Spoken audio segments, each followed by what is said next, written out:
Confronted by deception, can I outsmart Mr. Thompson before he twists our dreams into nightmares? The clock is ticking. The late afternoon sun filtered through the dusty window of a cramped office as I sat across from Mr. Thompson, the lender with the smile of a snake. I had thought we found the perfect home, a quaint bungalow with a picket fence and a garden that promised a future. After months of relentless searching, we had finally found it, a place I could already envision filled with laughter and love. We had locked in what we believed was an unbeatable interest rate, a genuine lifeline for our financial worries. I felt optimistic, perpetually imagining myself walking through the front door, sighing in relief as I dubbed the house our own. But just when I thought we were set to close, my phone rang, shattering the peace of my daydream. The frantic voice of Mr. Thompson echoed through the receiver, sending a shiver up my spine. "We need to talk about your mortgage rate. There are some unforeseen changes in the market," he said, his tone artificially calm, the kind of calm that rarely matched the storm of panic brewing in my chest. It felt as though the ground beneath me had cracked open. I could feel my heart racing as my reality began tilting on its axis.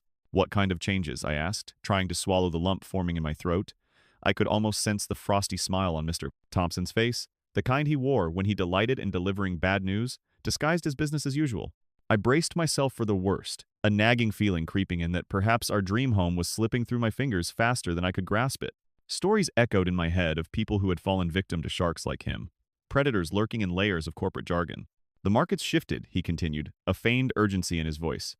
"Due to unforeseen economic pressures, we can no longer honor the interest rate we previously locked you in at. You'll need to accept an increase in the rate, which will push your monthly payments beyond what we discussed, possibly an entire percentage higher. It's the only option we have right now."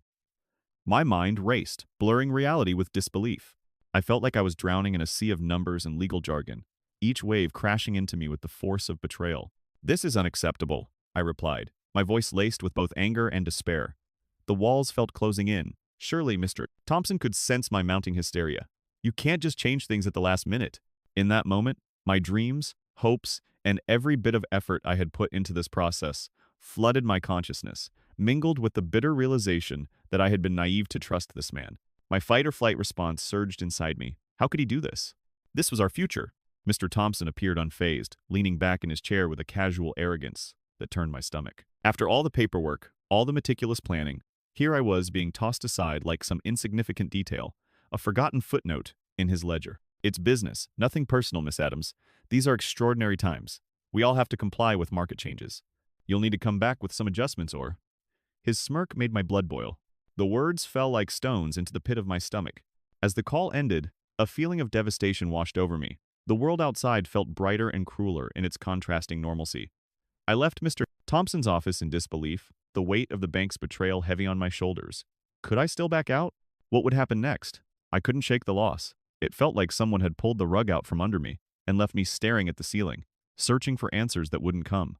The bank had retained our fees, and all the hopes of our future were now dashed against the rocks of deceit.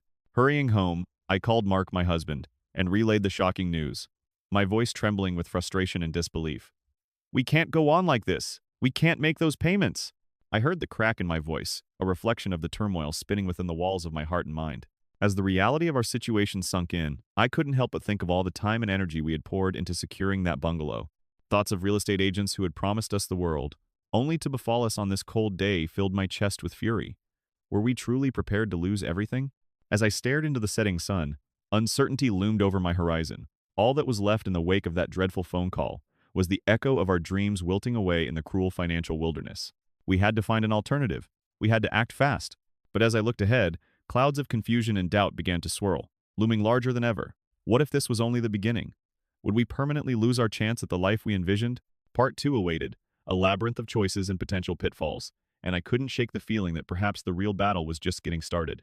The dusk settled over the neighborhood when I burst through our front door, my heart racing and my mind in turmoil. Jake looked up from the couch, his brow furrowed, sensing something had gone horribly wrong. I couldn't hold back the flood of panic. I relayed the news, my voice shaking as I explained how Mr. Thompson had called with the unimaginable interest rate had suddenly increased, turning our anticipated monthly payments into something we could hardly fathom. My dreams began to shatter slowly around us. "Are you serious?" Jake asked, disbelief coloring his tone. For a moment, we both sat in stunned silence, the gravity of it all hanging heavily in the air. This wasn't just a calculation error. It was a premeditated blow from someone we thought had our backs. Each piece of furniture around us felt like a reminder of what was slipping away. "What will we have to give up?" he murmured, and with those words, guilt knotted in my stomach. Would we have to cancel our planned family vacation? Or even worse, our dream house would become a thing of the past? After several unsuccessful attempts to reach our mortgage advisor, all I got in reply were hints that Mr. Thompson was filtering our calls as if they were mere distractions to his agenda. Frustrated and determined, I decided we had to confront him in person.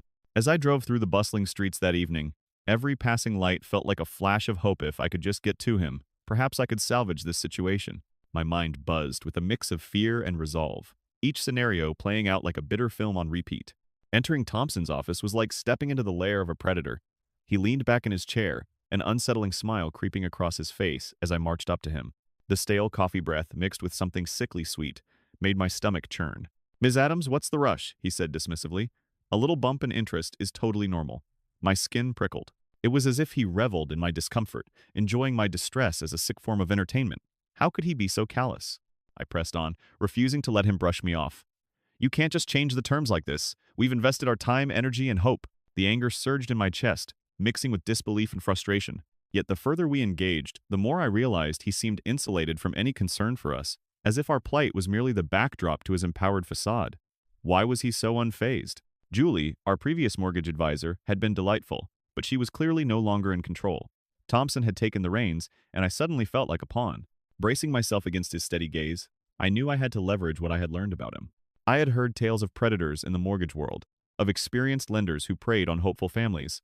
Yet here I sat, clutching the shattered pieces of my aspirations in my hands. Employing every ounce of courage I could muster, I demanded an explanation, a detailed breakdown of my options, the very last lingering vestiges of hope I was grasping. But did hope even exist where he was concerned? Jake and I left that office numb. With our future now hanging by a thread, desperation settled deep in our bones. I sat in the car, tears streaming down my face as reality hit me like a physical blow. I had thought confidence stood behind the pages of our agreement. I had imagined our life flourishing in that charming bungalow, the walls wearing laughter and love. But those dreams had melted into shadows, and the once bright future felt consumed by an encroaching darkness. That night, sleep evaded me, the weight of dread crashing into my consciousness as the ominous question clung to me. Would we truly lose everything? We had to think strategically, but each moment felt as if time was racing ahead, pulling us away from that house and the life it represented. The fear gnawed at our hearts like a relentless parasite. My thoughts wandered to the bank retaining our fees, to all the wasted time and energy plunged down a dark pit of sadness. How could we navigate this treacherous new reality? As I stared at the ceiling, counting the small cracks like scars of past troubles, my spirit wavered between despair and raging anger. Perhaps what I needed was not to wallow, but to fight back. There had to be something we could do. This sense of impending doom held me captive, but deep down, a fire began to flicker within me. I couldn't just let this stand. I would fight for our future. Little did I know, the bleak encounter with Mr. Thompson was just a prologue to a much deeper struggle, one that would drag us into a labyrinth of choices and confrontations. What awaited me in this battle against a slippery adversary was uncertain, but one thing was clear. I was willing to claw my way back from the abyss and uncover the truth, no matter how daunting it became. The evening before closing felt surreal. My phone buzzed continuously, and as I picked it up, my heart sank. It was another frantic message from Mr. Thompson, the mortgage lender I had come to despise.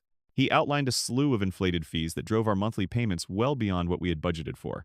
I felt as if I was trapped in a nightmare, the betrayal clawing at my consciousness as I read his message over and over again. This was not just an unexpected twist.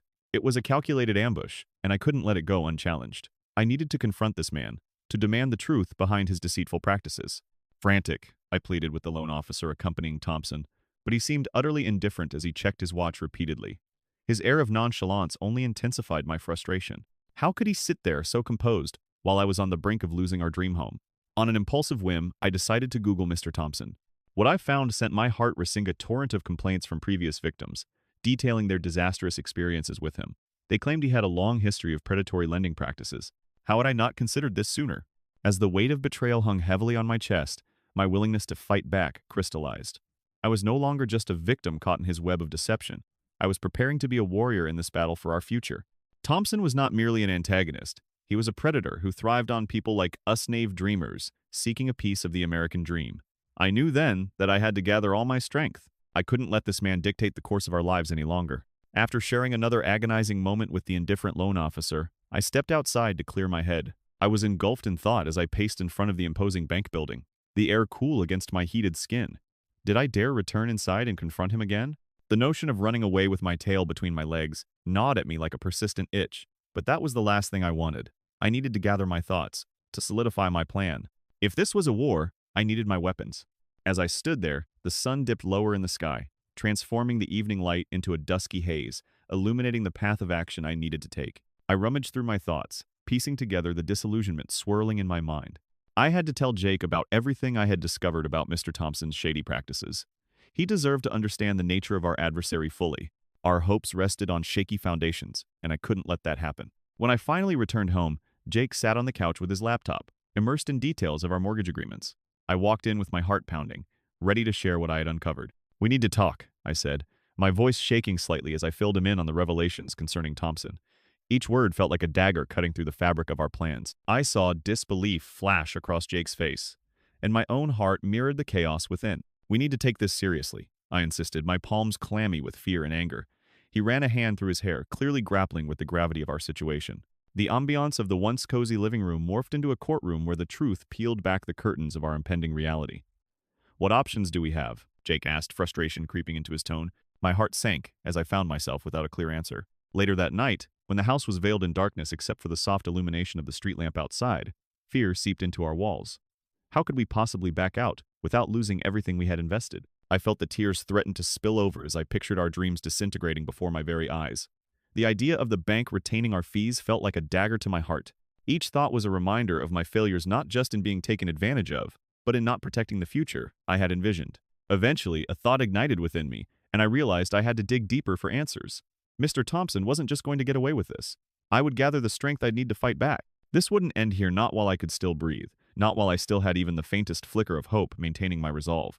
My mind raced with possibilities, questions swirling like a tempest. I began to draft a plan to confront the financial monster that had wrapped itself around our dreams and threatened to crush them. With each passing moment, an unquenchable rage fueled my determination to reclaim what was rightfully ours. This was about more than just a mortgage or a house. It was about standing up to someone who had purposefully sought to undermine our efforts at every turn. Each injustice he had dealt us only strengthened my resolve, and somewhere deep inside I felt a daring fire ignite a deep-seated belief that not only would we fight back, but we would emerge victorious from this battle. The following morning, shadows of anticipation loomed over me as I gathered for what felt like a pivotal moment. Sunlight tried to pierce through the kitchen curtains, but only managed to create a patchy glow, mirroring the haze of uncertainty clouding my thoughts. I had rallied a small group of fellow victim-southers who had encountered similar treachery at the hands of Mr. Thompson. They told their stories with a blend of indignation and despair, and I could see their determination mirrored in my own. Today, we would take a stand against the man who had upturned our lives, armed with a list of complaints that screamed injustice. We filed ourselves in the cramped little office of our local attorney, a stout woman named Patricia whose grit reminded me of the warriors of lore. Her sturdy demeanor radiated hope, but even her reassurances couldn't chase away the knot tightening in my stomach. Each moment felt like a countdown to battle. Our dreams hung over our heads like a fragile glass ornament, ready to shatter at the slightest tremor. As I glanced around the room, I could feel the weight of my fellow victims' eyes bearing into me, their silent plea for justice, lifting me slightly above my fear. However, as I prepared for what I envisioned would be our ultimate showdown, the phone buzzed in my pocket, a message that would shatter our fragile optimism. It was from Mr. Thompson, an unexpected twist, sending my pulse racing as I read, "We need to talk about your contract violations. I intend to sue for damages." My world faded to gray, as anxiety enveloped me in a paralyzing grip. How could he twist our honest intentions into accusations? I felt the bitter taste of betrayal rising again, threatening to drown me. All of us were frozen in disbelief, and the flickering light bulb above us cracked ominously, as if the universe itself was laughing at the absurdity of the moment. Patricia held her hands out, like a benevolent sorceress guarding against ruin. "We need to remain calm. This isn't over yet, but we must prepare ourselves for their threats," she urged, though her eyes betrayed her concern. I clenched my fists, forcing down the waves of uncertainty crashing against my resolve. I was a ship on tumultuous waters, teetering on the brink of disaster but not yet capsized. I had come too far to let this man's manipulations bury us. The conversation with my fellow victims became frantic, punctuated by halves of sentences and short gasps of disbelief. "How can he accuse us? We've done nothing wrong," one woman shouted, her voice quaking with indignation. I watched as a mix of fear and anger rolled through the room. It felt oddly empowering to know I wasn't alone, that our struggles were stitched together like a frayed tapestry in desperate need of mending. But with every question, with every anxious breath taken by the group, my heart plunged deeper into despair. We felt completely trapped, suffocated by Thompson's web of deceit and intimidation. As the hours dragged on, the gravity of our situation weighed heavier. I could practically hear the clock ticking, each second an ominous reminder that time was slipping away, and with it, our chances of reclaiming any semblance of our dreams. We had come to demand justice, but now it felt as if we were merely pawns in a game far more intricate than my mind could comprehend. In that moment, Patricia's voice broke through the chaos, calm yet commanding. Gather all the details you can, and let's meet again soon. Let's find evidence that proves how they operate. You all have a right to fight back, she urged, igniting sparks of defiance within us. It was then that I understood the fight was not just for my home, but for future victims who might again find themselves caught in Thompson's trap. Determination surged like a wellspring in my heart. Mr. Thompson may have thought he would intimidate us into silence, but we were already united by our scars. Kept alive by every injustice we had fought against, and more determined than ever, I knew we would go after him with everything we had. I felt alive with promise. Even as voices of doubt coaxed me to retreat, this was our moment, and I would not let it slip through my fingers. That night, as I lay in bed, the darkness of my room swirled with possibilities far beyond what we had faced. Visions of hope piercing through the despair like stars in a midnight sky. I knew the stakes had escalated. This was no longer just about losing a house or facing a lawsuit. It was a power struggle. A battle for the dream that had once seemed within reach but now dangled precariously above us. With dreams of vengeance swirling in my head, the memory of that foreboding message settled within me like a lit match, waiting for just the right moment to ignite. Each thought, each flicker of urgency summoned an unquenchable desire for retribution. Thrumming with quiet rage, I couldn't help but embrace the unknown. Would we find the evidence to turn this game? As I drifted into a restless sleep, uncertainties floated around me like a storm brewing on the horizon, but I felt a flicker of hope. There would be a way forward. Somehow, we'd reclaim what was ours, and I would fight as fiercely as it took to protect us all. In the coming days, unsettling revelations would shake us, push us to the very edge. But it would also lead to a reckoning I never saw coming. The thunderclap of truth revealed amid the deepest betrayal. The day had arrived, a strange mix of tension and anticipation hanging in the air, like the heavy humidity of a summer storm. As I entered Mr. Thompson's office for our final meeting, the fluorescent lights overhead buzzed softly, casting an unflattering glare over the sterile white walls that seemed to close in around me. I had spent the previous sleepless nights revisiting our journey. The thrill of securing what felt like our slice of happiness had quickly spiraled into a nightmare. And now here I was, one last time, facing the man whose actions had dealt a devastating blow to our dreams. With a shaky resolve, I accepted the coffee Mr. Thompson offered me, desperate for a sense of normalcy amid the chaos. As he leaned back in his leather chair, a sharp grin stretching across his face, my stomach twisted uneasily. From the moment we had locked in our seemingly unbeatable interest rate, I could have never imagined this moment would lead me to questions laced with suspicion and anger. I steeled myself, ready to address the previous complaints and the wrongful fees that threatened our financial future. But I noticed the flicker of amusement in his eyes when I began to speak. "You know, it's nothing personal, really," he said, the mock sincerity in his tone mixing with that unsettling chuckle. "These market changes affect us all, but clearly a few unexpected bumps can rattle some more than others." I felt a chill creeping up my spine. There was no empathy behind his words, only the cold calculation of a man who had played a deadly game and came out victorious. As I fumbled through our shared documents, I couldn't help but feel that I was less of a client and more of a pawn in his twisted strategy. Just then, a disconcerting sound broke through our confrontation. Two executives behind a door were speaking loudly, their voices carrying through the thin walls. I caught snippets of their conversation, phrases like, "reframe the fraud," and "make it look like they were at fault," clawing at my consciousness. My heart raced, pumping adrenaline through my veins as the horrifying realization settled. They were conspiring to turn the tables on us. They were attempting to ensnare us in their web of deception, forcing us to take the fall for their unscrupulous dealings. I couldn't believe my ears. My world was crumbling around me as anger surged through my mind like wildfire. How could they be so brazen, so utterly devoid of morality? The gears of revenge began spinning wildly in my thoughts, feeding my resolve to expose the truth. I had once feared Thompson, yet now, fueled by a sense of righteous fury, I started to feel emboldened. If they thought they could manipulate the narrative against us, they were gravely mistaken. The walls of Thompson's office felt like they were closing in, and I took a deep breath, focusing on regaining my composure. "I just want to understand how you can justify these last-minute rate hikes, Mr. Thompson," I pressed, determination stiffening my voice as I locked eyes with him. The moment felt electric, charged by the betrayal I had just overheard, and I knew that I had to stand my ground. The injustice we were facing was unfathomable, and I couldn't allow him to reduce my claims to mere inconveniences. I needed to make him feel the weight of our resolve. His smile faltered a moment, irritation flickering in his eyes, but he quickly regained his self-control, leaning in once more. "You must understand, in times of instability, We have to protect ourselves. What other choice do I have?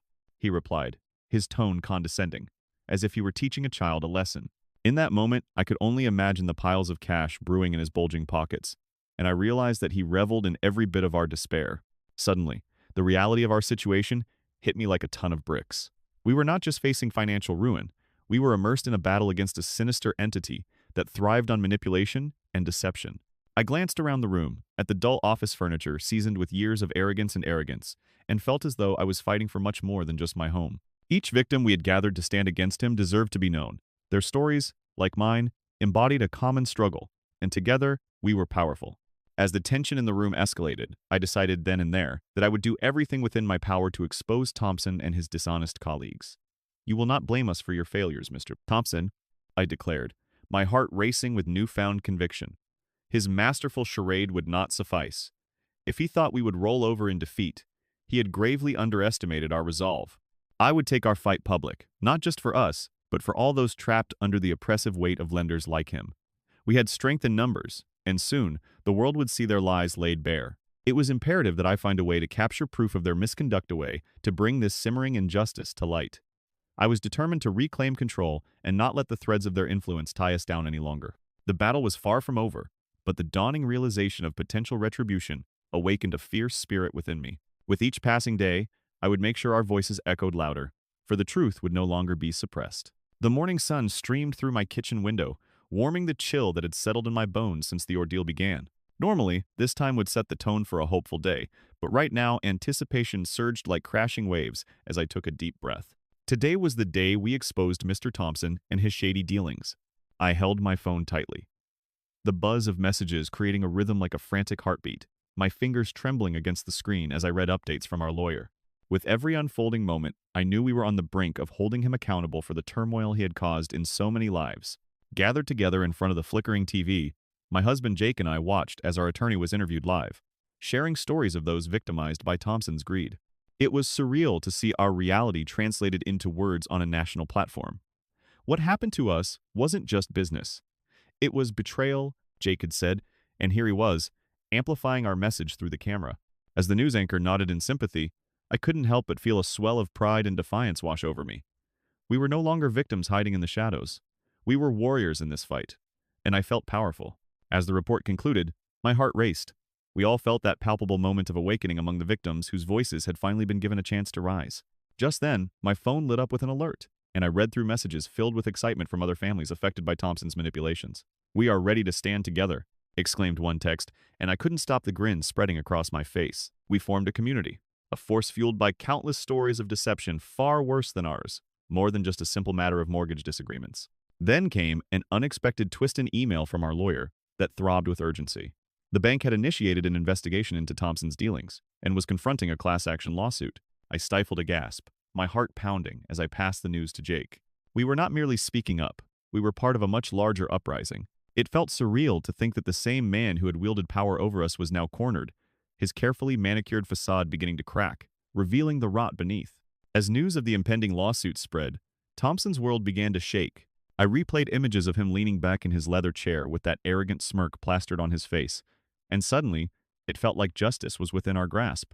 Each passing moment brought us tantalizingly close to the fight we had prepared for. Later in the day, I saw our attorney's update pop up on my phone. The bank's upper management had terminated Thompson pending a thorough investigation of his past practices. He was scrambling, caught in a net of his own deception, and for a brief second, a mix of shock and satisfaction twisted in my gut. The following weeks were daunting yet cathartic. Thompson's once sterling reputation was now frayed and disintegrating right in front of our eyes. Every victim who recounted their experiences fueled my resolve. We spoke at community gatherings, shared our stories in support groups, and even contacted reporters hungry for the truth. Our small protests outside the bank flourished into a movement, our voices rising until they matched the loudest yells for justice. It consumed me and ignited a fire I'd never known existed. One rainy evening, while leafing through newspaper articles charting Thompson's downfall, I couldn't help but chuckle at the unfolding drama. He had gone from an insulated existence in luxury to facing potential legal ramifications for the wealth he had hoarded through manipulation. I imagined him, once confident in his tailored suits, now grappling with an uncertain future and uncomfortable reality cloaked in the same cold world he had preyed upon. It felt like poetic justice, a circle closed by our determination to rise against the oppressive fingers of corruption. In time, justice rolled in waves as a settlement came through for all the victims, a feeling of hope washing over us. As I received the final paperwork related to the settlement, tears brimmed in my eyes. Our fight was not in vain. Although we had lost the house, we emerged resilient and emboldened, banded together with others who had faced the same darkness, kissing the pain goodbye. On that very day, I tipped my hat to resilience itself, clutching our voices, united and unyielding, shining bright beyond the shadows. In the end, I recognized that it was never truly about the house. It was never simply a quest. For shelter, it was about standing tall against the tide of injustice, rising from vulnerability with a tenacity that surprised me. It was about turning that pain into strength and realizing that in the grand scheme of life, our voices and actions mattered. And for Mr. Thompson, as he grappled with the consequences of his own malice, I could only smile with satisfaction, knowing his reign had met its end. The weight of his actions had caught up with him, and we were the ones who dared to break free.